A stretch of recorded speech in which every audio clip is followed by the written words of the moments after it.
Bakit di mo sinabi sa akin na sinasakta ka ng mga gagong yun?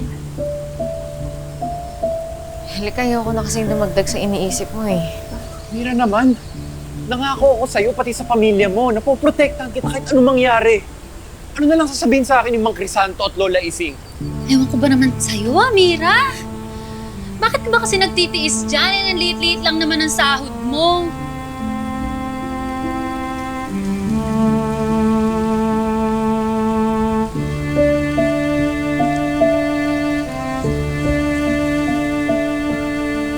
Ako yung tatanungin mo.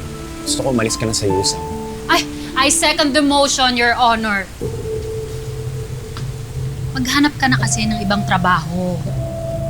Tingnan mo ako. Nakapagpadala ako sa bahay. Hindi pa ako nabugbog. Hindi yan sinabi sa akin ni Cathy. Mag-ingat kayo kasi baka sa susunod customer niyo naman yung abdo.